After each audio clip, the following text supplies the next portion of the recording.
Kembali bersama kami, pemirsa, sejumlah pengungsi Gunung Merapi di tempat penampungan pengungsi sementara di Boyolali, Jawa Tengah sakit batuk dan demam. Mereka berobat di pos kesehatan di tempat penampungan pengungsi sementara.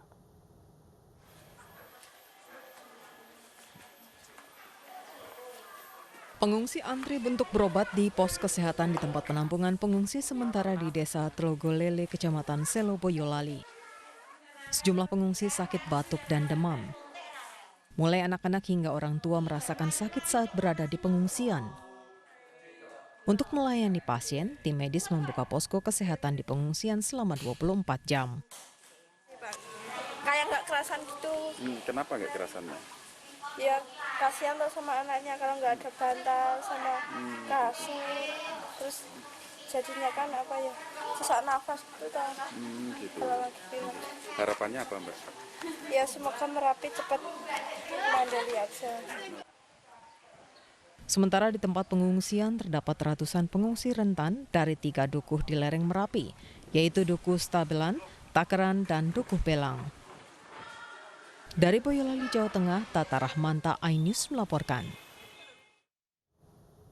Berada di pengungsian akibat naiknya status Gunung Merapi tidak menyurutkan semangat anak-anak untuk belajar. Pengungsi anak tetap belajar daring dengan fasilitas seadanya dan tetap menjaga protokol kesehatan.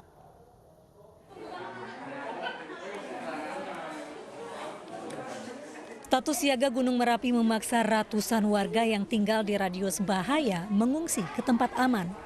Beberapa di antaranya merupakan anak-anak usia sekolah yang terpaksa ikut mengungsi ke Barak Glaga Harjo, Cangkringan, Sleman. Anak-anak ini tetap semangat belajar daring di dalam barak akibat pandemi COVID-19.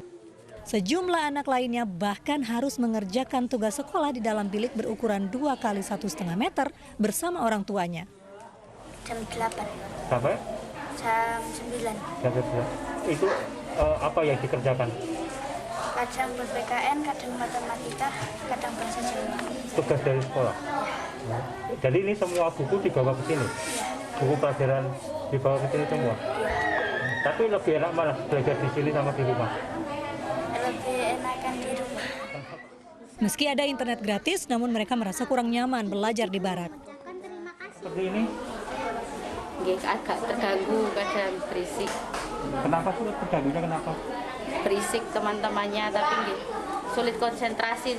Oh, kalau Para pengungsi berharap kondisi Gunung Merapi segera normal agar bisa kembali ke rumah dan menjalankan tugas belajar dengan tenang. Dari Sleman, Yogyakarta, Heru Trijoko, iNews melaporkan. Kita ke informasi pilkada, pemirsa, tersangka penusukan pendukung salah satu pasangan calon wali kota Makassar ditangkap. Polisi menyebut 1 dari 5 pelaku meninggal dunia karena sakit.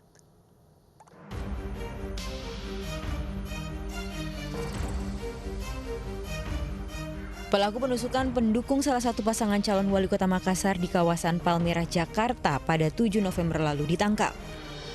5 tersangka yang ditangkap memiliki peran masing-masing sebagai eksekutor, penyuruh, dan pengarah eksekutor hingga pemantau eksekusi.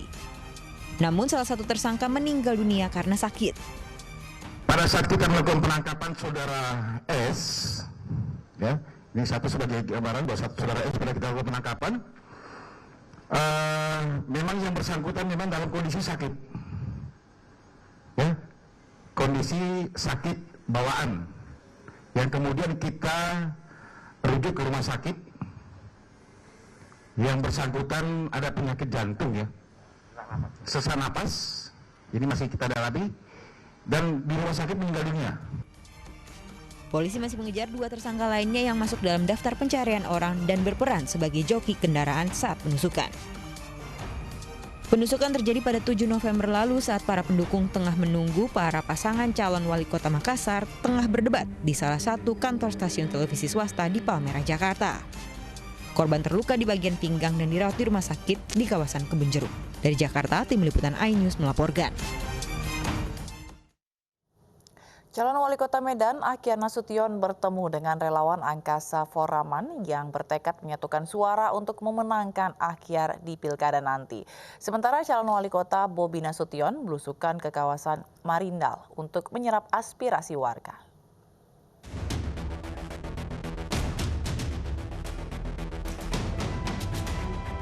Bertemu dengan relawan Angkasa for Aman di salah satu kafe di Kota Medan, calon wali kota Medan Akhyar Nasution menegaskan semakin siap dan tak gentar menghadapi lawannya yang diusung banyak partai. Dukungan relawan Angkasa for Aman terdiri dari emak-emak. Akhyar bersama Salman yakin akan menang di Pilkada Medan. Selain dukungan emak-emak, banyak ulama, tokoh agama dan tokoh adat serta kelompok lainnya yang mendukung dan siap memenangkan pasangan nomor urut 1 itu. Sangat senang hati kami bergembira dapat dukungan dari relawan Angkasa, dari ibu-ibu, bapak-bapak semua yang dengan penuh semangat, dengan kerelaan hati, secara mandiri terus mendukung dan akan mengajak seluruh keluarga, teman, sahabat, seluruh kolega, ibu-ibu relawan Angkasa untuk memilih Akhyar Salman pada tanggal 9 Desember nanti. Sementara calon wali kota Medan nomor urut 2, Bobi Nasution, belusukan di kawasan Marindal untuk menyerap aspirasi warga. Berbagai permasalahan disampaikan warga kepada menantu Presiden Jokowi itu, diantaranya persoalan banjir yang kerap melanda warga sekitar bila hujan turun. Ya kita biasa ngelihat masyarakat langsung kayak yang kemarin-kemarin, nggak ada bedanya. Kita ngelihat kondisi di masyarakat langsung, di lingkungan-lingkungan langsung, kita tanya masalahnya, kita interaksi sama masyarakat, sama ibu-ibu di sini. Bobi juga berjanji akan menciptakan lapangan kerja dengan mendukung warga memiliki usaha sendiri. Dari Medan, Sumatera Utara, Said Ilham, iNews melaporkan.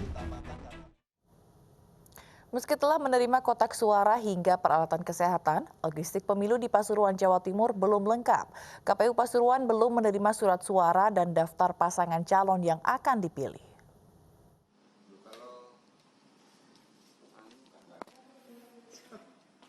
Distribusi logistik untuk Pilkada Kota Pasuruan tahun 2020 masih berjalan. Selain kotak suara, peralatan kesehatan seperti cairan antiseptik, botol sabun, pelindung wajah, dan ember juga sudah diterima sebagai salah satu kelengkapan protokol kesehatan saat pemilu mendatang.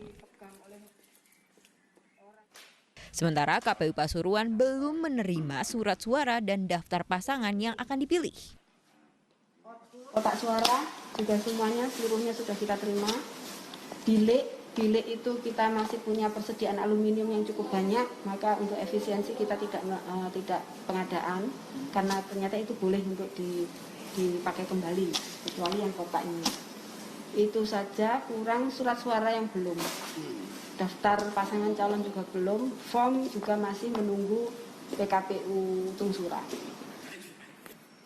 Saat pemilihan 9 Desember mendatang ada 2 kandidat calon wali kota Pasuruan yang akan dipilih. Mereka adalah mantan Wakil Gubernur Jawa Timur Saifullah Yusuf dan Adi Wibowo, serta petahana Raharjo Teno Prasetyo dan Hasyim Asyari. Dari Pasuruan, Jawa Timur, Jaka Samudra, iNews melaporkan. Tak terima dihukum karena terjaring razia masker, seorang anggota DPRD Banten terlibat kericuhan dengan Satgas COVID-19. iNews Malam akan segera kembali dengan informasi selengkapnya.